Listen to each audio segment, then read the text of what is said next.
Hi everyone, welcome back to my channel. My name is Jenny. I'm here today to share with you my August reading plans. I don't have a ton of books on my list for this month, but I am going to be sharing with you another reading list that I created for a trip I'm going on. And so I think that this list could be a bit fluid as the month progresses, depending on how quickly I get through the books that I'm going to share with you today. So we'll see at the end of the month in my wrap up what I actually end up getting to this month. So the first book I want to share with you is the Georgia O'Keeffe biography by Lisa Mintz, Messenger. This is my Patreon book club read, and there are actually two versions of this book. There's an updated version, and so I know one person in the book club is actually reading that version and I'm reading this version. And this is a Patreon book club that I host. If you're interested in learning more about Georgia O'Keeffe, then do join us. All the details are in the description box down below. And Georgia O'Keeffe, if you're not familiar, is probably one of the most famous artists in the world, and certainly one of the most famous female American artists that existed in the 20th century. So she has amazing work most people love, so do check her out. So I am going on a trip this month, and so many of my books are falling into a certain category of the city that I'm traveling to, but I'll tell you about my audiobook next. So my audiobook is The Last Protector by Andrew Taylor. And this is a book series, the Marwood and Lovett historical mystery series. And I love these books. I started listening to them on audio a couple years ago. I've been listening to one per year. I think I actually may have gone a little bit quicker with 1 and 2, maybe closer than a year. And then the third one, for some reason, my Libby app did not have the audiobook for, so I read that one in hard copy. I love all of them. And now I am listening to book 4, and I believe at this time there's 6 books. So I'm trying to savor them because I just enjoy them so much. So we follow James Marwood and Kat Lovett. They are living in a post-fire London in the 1600s. Kat is now married to a architect, and James Marwood he works for some lords at Whitehall, at Scotland Yard, which is connected to the King Charles II. And so he ends up doing a lot of intriguing things and getting wrapped up in a lot of hijinks, which of course a historical mystery is, that's the whole point of it. And Kat and James are often thrown together and have to work together to solve what's happening around them and to take care of themselves. They're both just trying to survive in a very complex and dangerous society. And there's a lovely cast of characters around them who support them. Some have evolved over the course of 4 books from great characters to not so great characters.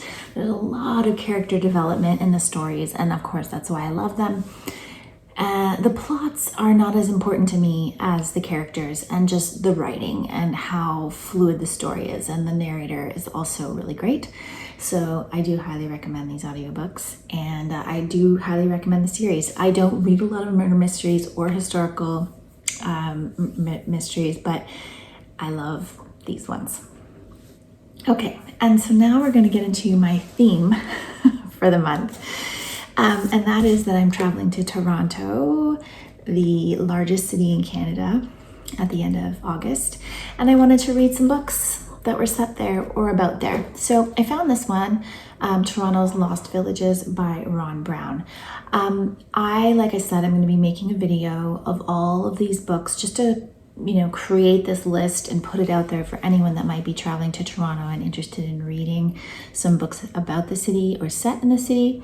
And so I won't go into too much detail, especially about this one, because I'm not sure I'm going to actually read this all the way through. But this is a nonfiction book that says explore the vestiges of the hamlets and villages that have been swallowed up by Toronto's relentless growth. And so I'm definitely going to read the introduction and I think chapter 1 of this book that kind of talk about the First Nations that were living in the Toronto area before colonization. But just to let you know, it's laid out in little sections around the actual roads and sections of the city.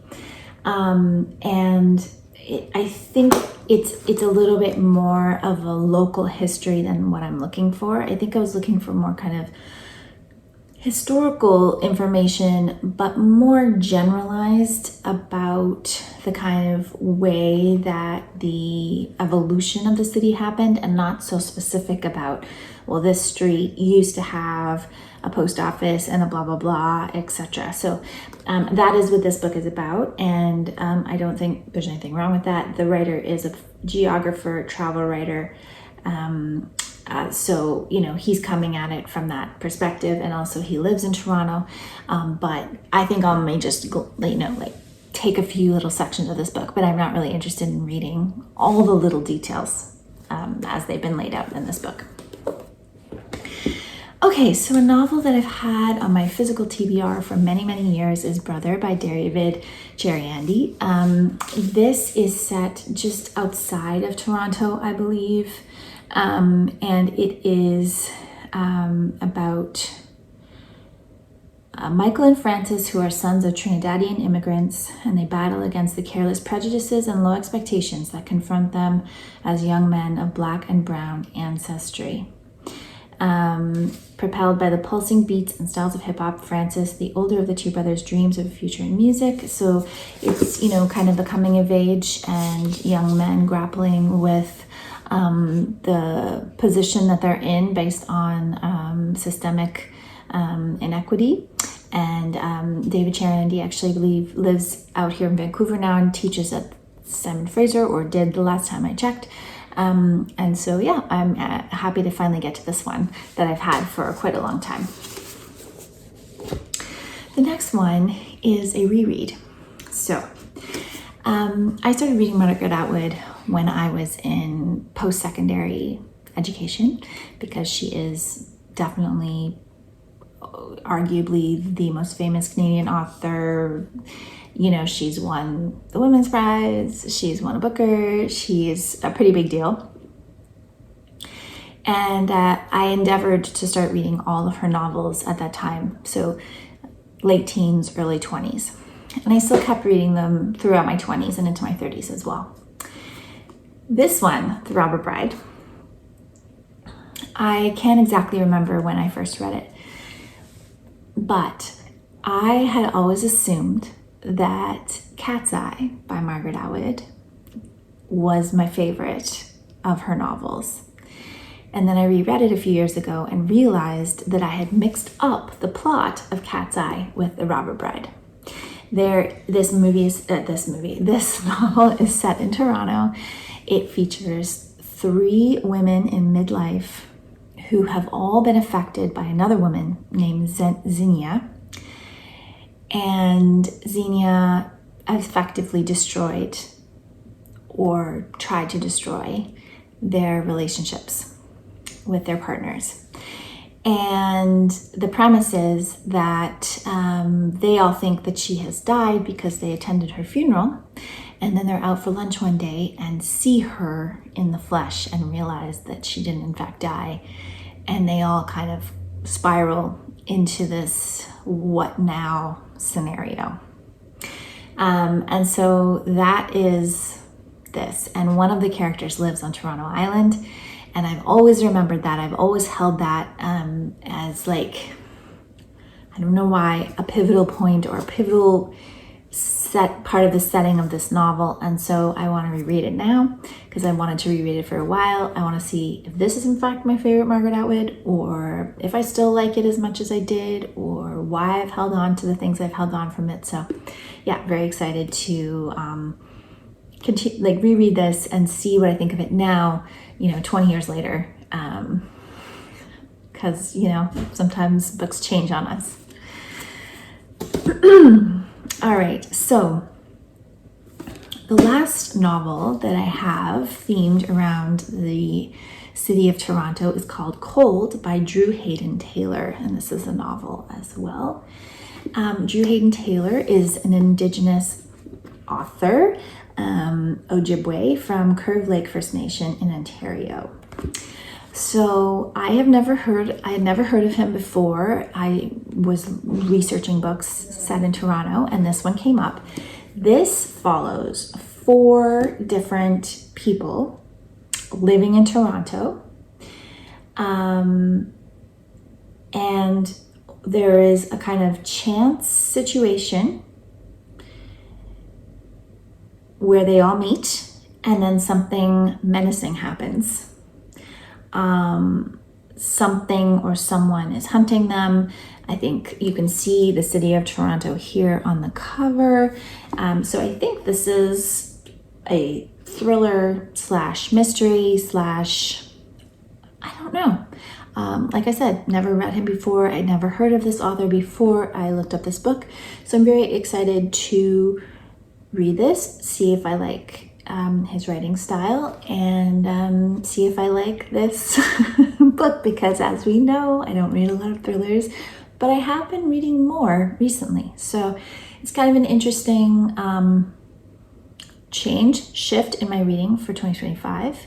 Oh, and this is part of my Fresh Reads project as well. It wasn't on my original list that I created in January, but this book was published in 2024, so it counts for my Fresh Reads. So it will be my Fresh Read for August.